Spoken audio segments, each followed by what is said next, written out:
jumping straight into the mind and how the mind is operating. Now, I want to try and clarify in a simple way. The words that are used to learn can be quite complex. So my goal is to be simple and try and be more clear on the words I'm going to use. So I want to talk about objective reality and subjective reality. Objective reality is the reality that we have some sort of control over. Let's go into this a little more. Objective reality and objective living is being able to accept the workings of the mind, how the mind works. When the mind tricks you into the past by bringing pain, emotion, making you want to change the past, knowing that you can never change the past,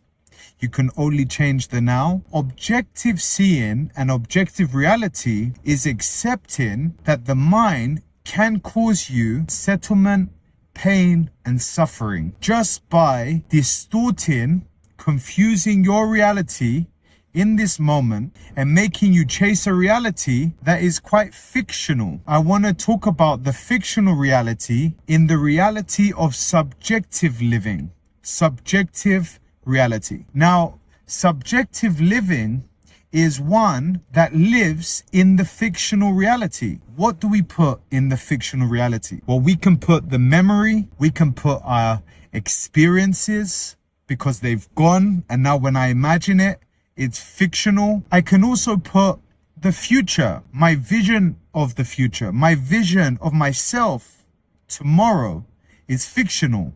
It's not here. The only thing that is here is in the objective reality. So knowing these two things has a fundamental importance in living in harmony with life.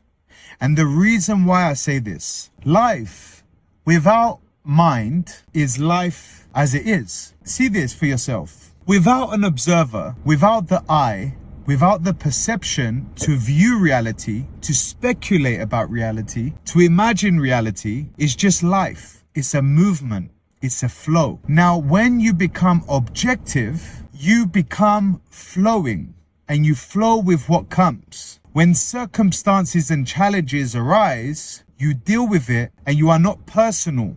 You are not attached because you are accepting what is and you are dealing with it as it is. This is being objective. But I'm not excusing that sometimes we get poured into the fictional and we get personal, hurt and affected by the reality that is presented in front of you. Now, this does not excuse the pain and the suffering that human beings are experiencing. It doesn't mean it's not objective to them. It is real to them.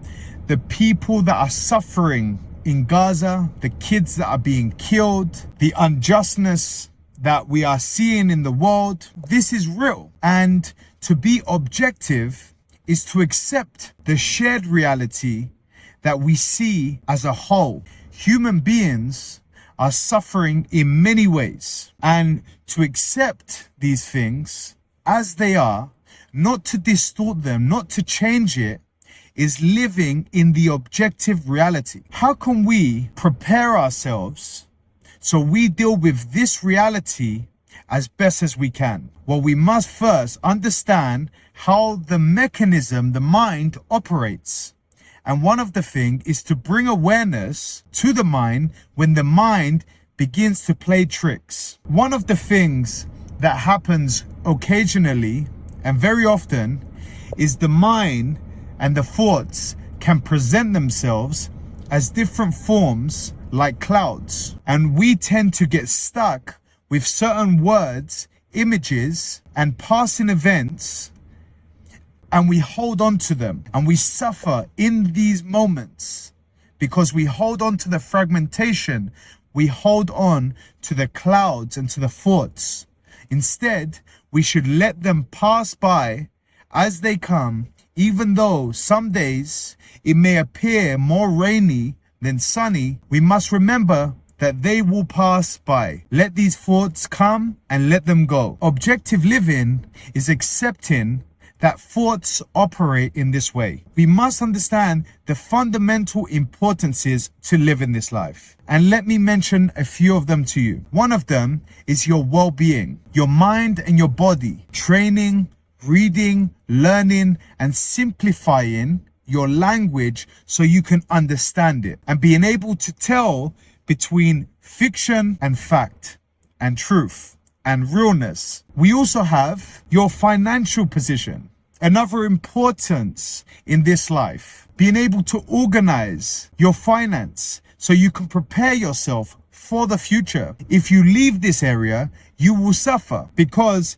it is not objective to avoid your financial situation in this world. And what else do we have? Creativity, our creative side, how we can progress inwardly and use our creativity and some of the fictional areas of our minds to bring in nourishment, to bring in some sort of contribution to humanity. One of them is this right now.